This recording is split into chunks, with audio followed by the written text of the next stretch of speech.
What if one of the greatest empires in history did not begin with a king, not with a royal army, not with a nation marching into India under one flag, but with a company that came to trade, a company that came to buy cloth, silk, salt, spices, and tea, a company with ships, warehouses, accountants, contracts, and shareholders. And then, slowly, almost impossibly, that company became something else. It collected taxes, it raised armies, it chose rulers.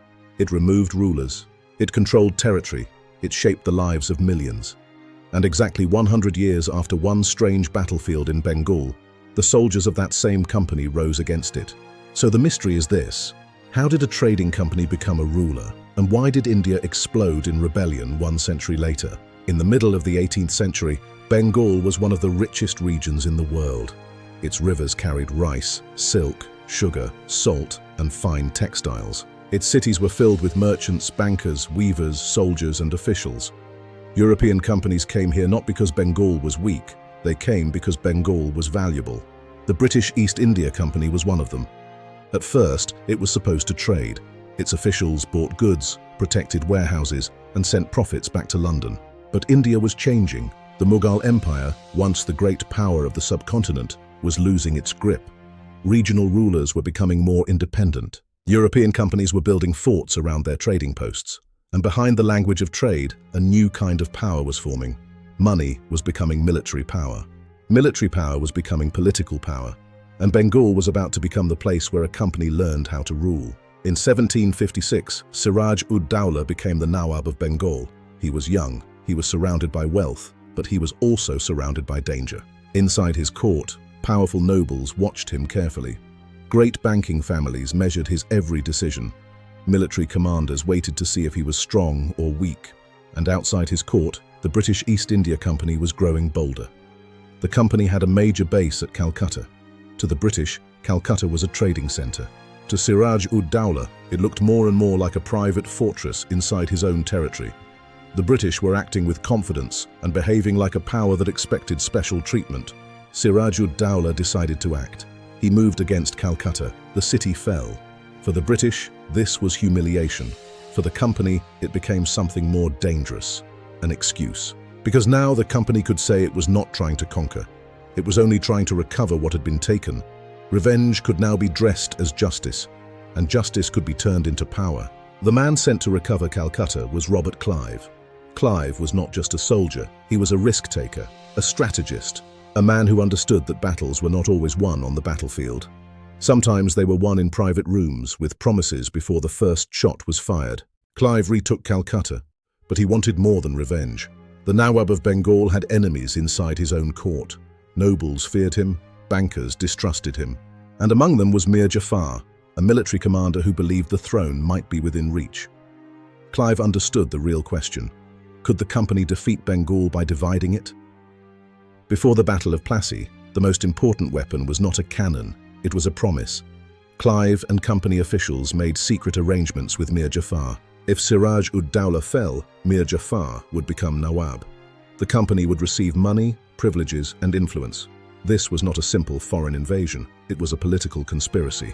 The company did not need to defeat every soldier in Bengal. It needed to ensure that some of Bengal's own commanders would not fight. That is what makes Plassey so dramatic. It was a battle where loyalty had already been sold. The battlefield was only the final stage. The real battle had begun in whispers. On June 23, 1757, the two sides met near the village of Plassey. Siraj-ud-Dowlah had the larger army. The company's force was smaller.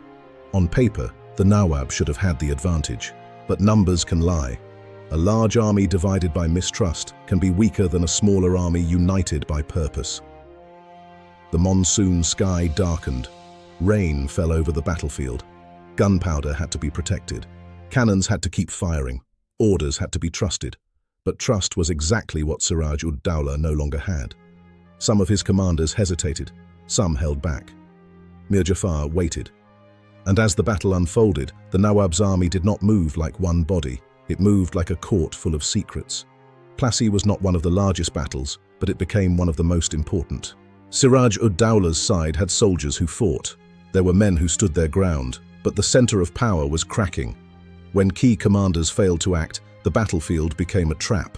The Nawab expected loyalty. Clive expected betrayal, and Clive had planned for it. As the company forces held their position, the Nawab's confidence began to collapse. He could no longer know who was on his side. In that moment, the British East India Company did not simply win a battle, it proved that it could use Indian politics to control Indian power. But Plassey alone was not the final transformation. A company cannot rule a country only by winning one battle. It needs money. It needs legal authority. It needs administration. It needs a way to turn victory into a system. That system came in the years after Plassey. In 1764, the company fought another major battle at Buxar. This time, it defeated powerful Indian forces connected to Bengal, Awadh, and the Mughal emperor. Then, in 1765, the company received the Diwani rights of Bengal, Bihar, and Orissa. That meant it could collect revenue. This was the real engine of empire. The company was no longer only making profits from trade, it was drawing wealth from land, taxes, and administration. A trading company had found the machine that could feed an empire. This created something strange in world history. A private company with shareholders in London was now governing millions of people in India. It had armies, it had tax collectors, it had courts, it had political agents. It could pressure rulers, it could sign treaties, it could demand payments, it could expand territory. Over time, the company grew through war, alliance, pressure, and annexation. Some Indian rulers became dependent on it. Some were defeated by it. Some were forced into agreements that limited their power. This created something strange in world history. A private company with shareholders in London was now governing millions of people in India. It had armies, tax collectors, courts, and political agents. It could pressure rulers, sign treaties, demand payments, and expand territory. Over time, the company grew through war, alliance, pressure, and annexation. Some Indian rulers became dependent, some were defeated. The company had begun as a guest on the coast. Now it was becoming the landlord of empire. But this machine had a weakness. To rule India, the company depended heavily on Indian soldiers, the sepoys. From 1757 to 1857, a century passed. In that century, the East India Company changed India. It expanded its rule, interfered with kingdoms, and reshaped land systems. It brought new laws, pressures, and fears. Some Indians worked with the company, some resisted. Some adapted because they had no choice. Some lost land, power, and trust. And slowly, beneath the surface, anger gathered. By the 1850s, the question was if this would last forever. The answer came in 1857. Exactly 1 century after Plassey, the company's own army began to crack. By the middle of the 19th century, the British East India Company ruled large parts of India. But it could not do this with British soldiers alone. Its army depended on Indian sepoys. These men came from different regions, religions, castes, and communities. They wore company uniforms and marched under British officers. They defended the very system that ruled over them, but their loyalty was not simple. Many sepoys were proud soldiers who valued pay and status, but they also lived inside a world of suspicion. They heard rumors. They saw kingdoms annexed and religious traditions threatened. They saw British power expanding into more parts of Indian life.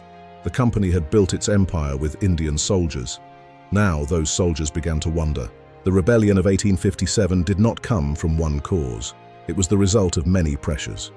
Indian rulers were angry because the company had swallowed kingdoms, like the shocking annexation of Awadh in 1856. Princes feared removal, landowners feared losing status, soldiers feared losing honor, religious communities feared interference.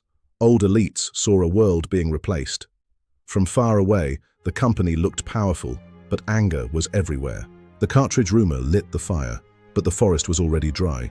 In 1857, a new rifle became a symbol of everything sepoys feared, the Enfield rifle. The Enfield rifle used cartridges that soldiers were expected to bite open. A rumor spread that they were greased with cow and pig fat. For Hindus, the cow was sacred. For Muslims, the pig was forbidden. Whether every detail was true mattered less than what it meant. To many sepoys, it confirmed their deepest fear. The company did not respect them and might be trying to destroy their identity. Trust was breaking. The rebellion broke open at Meerut in May 1857. Indian soldiers who refused the cartridges were punished. Their humiliation was seen by others. Anger spread through the lines. On May 10th, sepoys rose in revolt. They attacked symbols of company authority. Then they marched toward Delhi. This was the decisive move. Delhi was not just a city. It was the old Mughal capital. The rebels needed a center, a banner, history on their side. They went to Delhi and placed the aging Bahadur Shah Zafar at the symbolic head of the uprising. The rebellion now had a memory of empire. When Delhi joined, it became more than a mutiny. It was a political symbol. The rebels were not united by one modern program. Some fought for religion, some for lost kingdoms, some for honor. But Delhi gave them a shared image. For the British, losing Delhi was a shock. Company rule suddenly felt fragile. From Delhi, the uprising spread across much of northern and central India. Kanpur, Lucknow, Jhansi, Bareilly, Gwalior. Across these places, the rebellion took different forms. In some areas, sepoys led the revolt. In others, local rulers, landowners, townspeople, and peasants became involved. Nana Sahib emerged at Kanpur. Begum Hazrat Mahal became a powerful figure in Awadh. Rani Lakshmi Bai of Jhansi became one of the most famous symbols of resistance. Each place had its own story, but together they revealed the same truth. Company rule had produced enemies in many layers of society. The sepoys may have started the fire, but once the fire spread, it found fuel everywhere. In Lucknow, the rebellion became a long struggle over one of the great cities of northern India. Awadh had been annexed by the company only a year earlier. Many people there felt betrayed. Soldiers, nobles, landholders, and civilians were drawn into the conflict. In Jhansi, Rani Lakshmi Bai became a legend. Her kingdom had been affected by company policies that denied some rulers the right to pass power through adoption. To the company, this was administration. To many Indians, it looked like a way to erase legitimate rulers. Lakshmi Bai's resistance became one of the most powerful stories of 1857. She was not only defending a throne.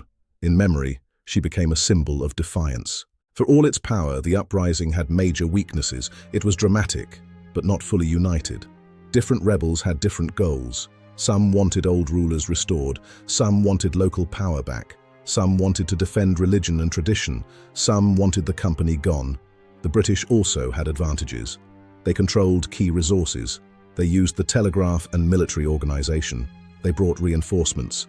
Some Indian rulers and communities stayed loyal to the British or chose not to join the revolt. The rebellion shook company rule, but it did not destroy it. One by one, the British retook major centers. Delhi fell. Lucknow was retaken. Jhansi and Gwalior were fought over. By 1858, the rebellion had been crushed. But victory did not mean things could return to normal. The British understood something after 1857. The East India Company could no longer be trusted to rule India. The company had created an empire, but it had also created a disaster. In 1858, the British Crown took direct control of India. Company rule ended. India would now be governed in the name of the British monarch. The army was reorganized. Policies toward Indian rulers and religious customs became more cautious. The British tried to make their rule look more stable, more official, more imperial. But the memory of 1857 could not be erased. To the British, it was often remembered as a mutiny. To many Indians, it became remembered as the First War of Independence. The meaning of 1857 would grow over time. It became a warning, a wound, and a symbol. So now we can answer the mystery. How did a company become an empire? It began with trade. Then came forts. Then armies. Then political interference. Then betrayal at Plassey. Then revenue rights. Then expansion. Then a company state. And why did India rise in 1857? Because the company's rule had created pressure everywhere.